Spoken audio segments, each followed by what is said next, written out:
सवाल सीधा है और बेहद खतरनाक भी। अगर ईरान नहीं झुका तो ट्रंप के पास क्या है आखिरी विकल्प? और उससे भी बड़ा सवाल यह कि क्या वो आखिरी जवाब ईरान को पसंद आएगा? दुनिया इस वक्त बारूद के ढेर पर बैठी है। अगर आप डोनाल्ड ट्रंप के बयानों और फैसलों का विश्लेषण करें तो एक बात बिल्कुल साफ हो जाती है कि ट्रंप अपने से पहले के सभी अमेरिकी राष्ट्रपतियों से वेस्ट एशिया के मामले में सिर्फ अलग ही नहीं, बिल्कुल अलग है। वो लीग से हटकर फैसला लेते हैं और उनका यही अंदाज इस वक्त ईरान की रातों की नींद उड़ाए हुए है।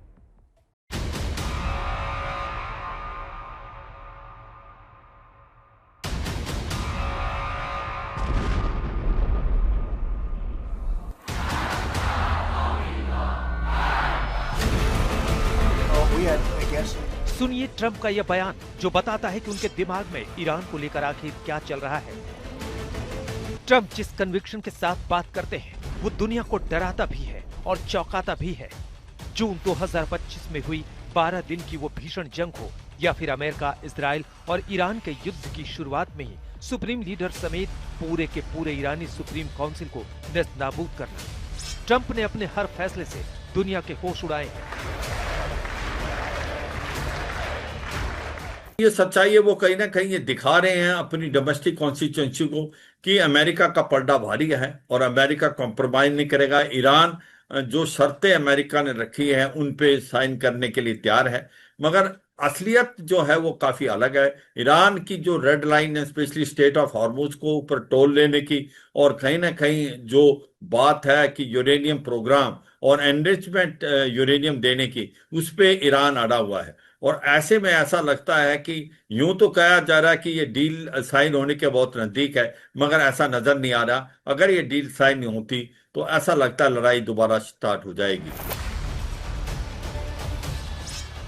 अब एक तरफ जहां पीस टॉक यानी शांति की बातचीत चल रही है, वहीं दूसरी तरफ ट्रंप लगातार ईरान को अल्टीमेटम पर अल्टीमेटम दिए जा रहे हैं। ट्रंप ने सोशल मीडिया प्लेटफॉर्म ट्रूथ पर जो लिखा वो ईरान के लिए किसी सीधे सरेंडर नोट जैसा है। अगर ईरान सरेंडर कर दे, मान ले कि उसकी नेवी खत्म हो चुकी है और उसकी एयरफोर्स खत्म हो गई है, और अगर उसकी पूरी सेना हथियार डालकर तेहरान से बाहर निकल आए, हाथ ऊपर करके मैं सरेंडर करता हूं चिल्लाए और सफेद झंडा लहराए, और अगर उसका बचा हुआ पूरा नेतृत्व हार मानने वाले सारे दस्तावेजों पर साइन कर दे और अमेरिका की ताकत के सामने अपनी हार स्वीकार कर ले, तभी बात बनेगी। लेकिन सवाल तो वही है, डिप्लोमेसी अपनी जगह है, धमकियां अपनी जगह। अगर इस बातचीत के बाद भी ईरान टस से मस नहीं हुआ तो क्या होगा? अगर ईरान ने अमेरिका की इन शर्तों पर हामी नहीं भरी तो फिर ट्रंप क्या करेंगे? सच यह है कि इस जंग में अब बेहद सीमित विकल्प ही बचे हैं। पानी सिर से ऊपर जा चुका है और अगर ईरान पीछे नहीं हटा तो डोनाल्ड ट्रंप के पास प्लान बी के तौर पर 3 सबसे बड़े और विनाशकारी विकल्प तैयार हैं। ट्रंप के तर्कश में वो कौन से 3 तीर हैं जो ईरान को पूरी तरह बर्बाद कर सकते हैं? विकल्प नंबर 1, पूर्ण सैन्य हमला। ये ट्रंप का सबसे बड़ा और आखिरी हथियार है। अगर राजनयिक प्रयास और सौदेबाजी पूरी तरह फेल हो जाती है तो ट्रंप अमेरिकी कमांडरों को ईरान के परमाणु संयंत्रों और सैन्य ठिकानों पर बड़े पैमाने पर बमबारी का सीधा आदेश दे सकते हैं। इसके लिए अमेरिकी सेना को पहले ही हाई अलर्ट पर रखा जा चुका है। विकल्प नंबर 2, आर्थिक प्रतिबंधों को चरम पर पहुंचाना।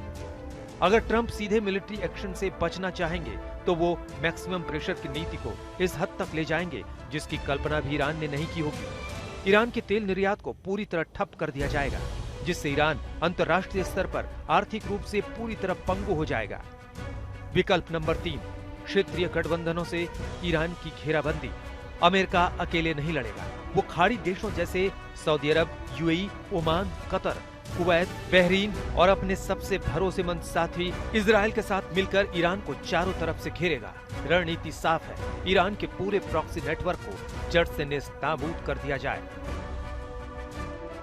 कोई चांस ज्यादा नजर नहीं आ रहा। अगर ईरान इस डील को मानने के लिए मना कर देता है तो फिर डोनाल्ड ट्रंप के पास कोई ज्यादा ऑप्शन नहीं है, फिर लड़ाई दोबारा स्टार्ट होगी और इस बार जो लड़ाई है वो बहुत भयानक होगी। और ये भी सच्चाई है कि जो ईरान के पास मिसाइल, रॉकेट, ड्रोन्स हैं उसका भंडार अब 60 से 70% अभी भी है, जबकि अमेरिका के पास हथियारों की भारी कमी है। यानी साफ है ट्रंप ने अपनी लाइन खींच दी है।